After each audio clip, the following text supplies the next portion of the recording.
மழைக்காலங்களில் மட்டும் மெட்ராஸ் ஐ வருவது ஏன்? மெட்ராஸ் ஐ என்கிற கண்வீக்க நோய் மழைக்காலங்களில் மட்டும்தான் வரக்கூடியதாகும். மழை வானத்திலிருந்து வரும்போது பரிசுத்தமான தூய நீராகத்தான் வருகிறது. மழை பூமியை நெருங்க நெருங்க சூழ்நிலைக்கு ஏற்ப பல்வேறு விதங்களில் மாசுபடுகின்றது. கிராமப்புறங்களில் பொழியும் மழை வயல்கள் வழியாக குளம், குட்டை, ஏரி போன்றவற்றில் சேமித்து வைக்கப்பட்டு பயன்படுத்தப்படுகிறது. ஆனால் சென்னை பெருநகரில் மழை பொழியும் போது வீதிகளில் ஆறு போல் ஓடும்.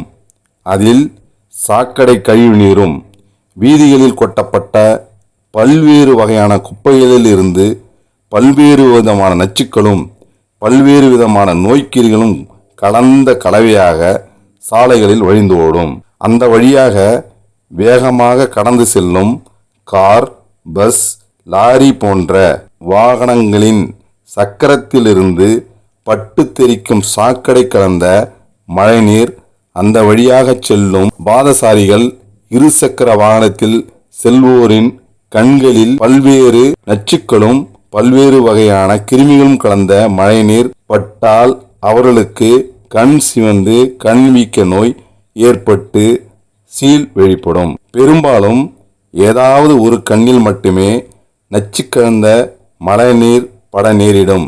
இதனால்தான் மெட்ராஸை ஏதாவது ஒரு கண்ணில் மட்டும்தான் அதிகமாகவும் மற்ற கண்ணில் சுமாராகவும் பாதிப்பு ஏற்பட்டு இருக்கும். எனவே சென்னை போன்ற பெருநகரங்களில் வாழ்பவர்கள் மழைக்காலங்களில் வெளியில் செல்லும் போது கண்களுக்கு சாதாரண கண்ணாடியை போட்டுக்கொண்டு செல்ல வேண்டும். மெட்ராஸை வராமல் தற்காத்து கொள்ள முடியும்.